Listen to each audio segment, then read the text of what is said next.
the reason that I work within abstraction and within the language of abstract painting is that it's this place where there isn't a clear image of of perspective. It's much more about that in-between place.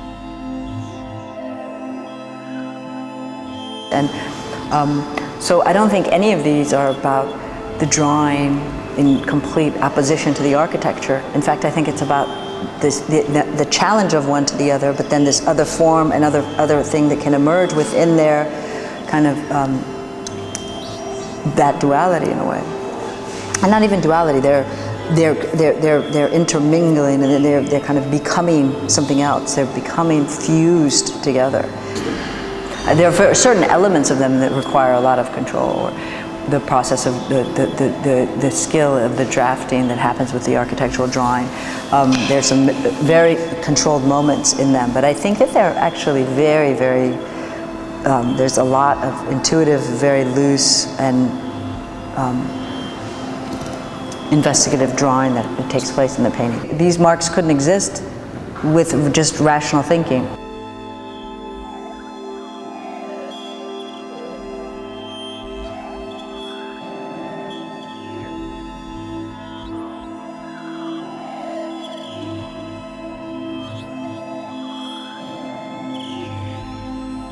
I feel that all these elements of the language that I work with participate in morphing into this other form to engage in this experience. And so this is a very different type of way of thinking about my work or talking about my work and even making the work than in the past.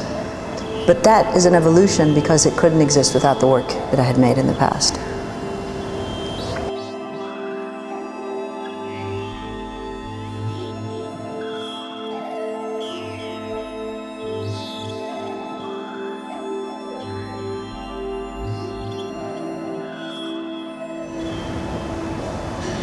Well, there's this element in the work and the way that I'm thinking, which is, for example, this painting is made in New York City, and this one behind me, and my thinking and the way that what I've been really reading and following and paying attention to is the situation in Cairo. Why am I, as a person living in, an artist living and making in New York City, so involved in this one situation? Why is that so important to me? Why is it, and that question is a big part of the making of this work. Like, what is that? And that comes from this being, and having come from Ethiopia. My family left Ethiopia right after the revolution, moved to the United States. My entire perspective on this type of a situation and my interest in it has been very informed by this very important kind of shift in my life that happened. And so there's this type of spatial shift that has occurred, but there's also this connection, and in that there's this other type of psychological space and connection, and not connection, but the psychological space and geography, and making sense of a place from a very different place. And there's something about that that crisscrosses across the ocean and goes back to the continent, even though I'm in this city trying to make sense of myself here as a person in this city and living here. Every piece exists, and they all come around, come into the world in different ways. And some of the pieces, if we talk about, like the piece behind us, that's a much more evolved, complex process than some of the smaller paintings or some of the paintings in the front North Gallery that have a different type of beginning in a way, and then they evolve with a little more intuition, and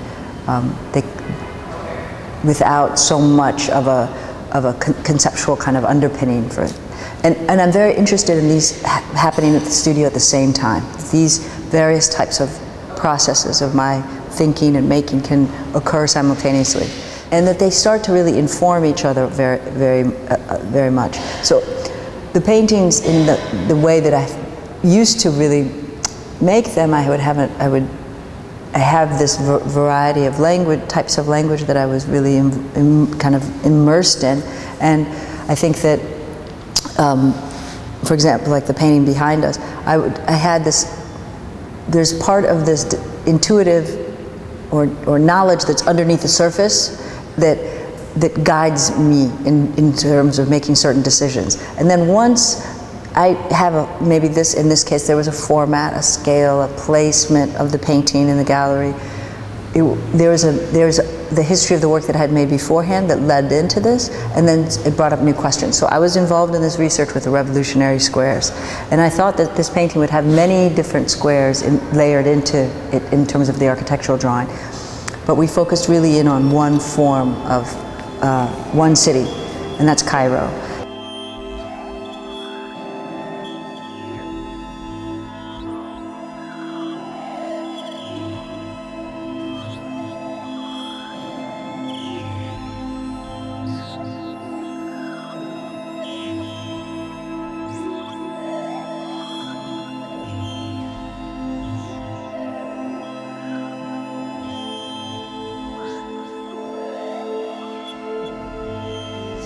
Well, architectural space, I mean, I'm using it in a very particular type of rendering.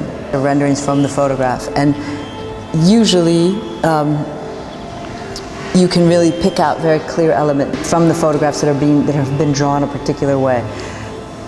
To me, and this is the case for most forms of creative kind of forms that have taken place, whether it's architecture, art history, or architectural history, music. There's a social element and political element that's unavoidably tied into that form.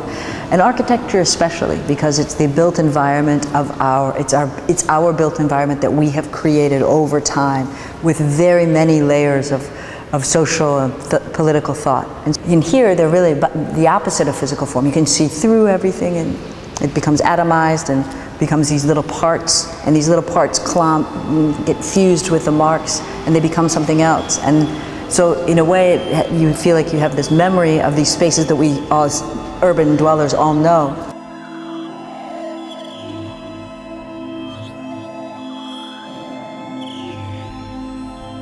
So the reason I'm interested in the scale, to work on this scale, is that you have this physical, you can only internalize so much of the image in one place.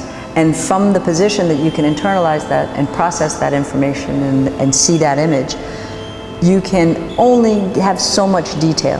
And as you get closer and closer to the image and then start to become engaged in the painting up close, there are very many different images. And so you have these multitude experiences in a short amount of time. And then as you process the painting and participate with the image and start to really unravel the painting in a way, you have to travel through it, and physically something you just saw becomes almost like a memory in your experience of it. So it's very cinematic in that way. It has this time-based experience that it takes or demand in a way. And so then when you step back, you have you have this other vision of this painting that is very, very different from the experience you have up close. So these two perspectives, or three different, or four different, there's numbers of levels of reading that are very important to me, or feeling and reading and engaging. And then when you're back again, you see the whole image again, and the whole image has a very particular structure that has emerged, and then it completely breaks up with these smaller paintings and images and structures. And I think with certain types of film-based projects, you either participate or you choose not to, but if you choose not to, you know you haven't seen it. And because you have not seen it from the beginning to the end. And painting doesn't have that same type of, it requires a similar type of engagement in time, but it doesn't have this beginning and an end in a clear way. That it's hard to know when that process you've actually achieved that at full circle, but they require time, and all painting requires time to really experience.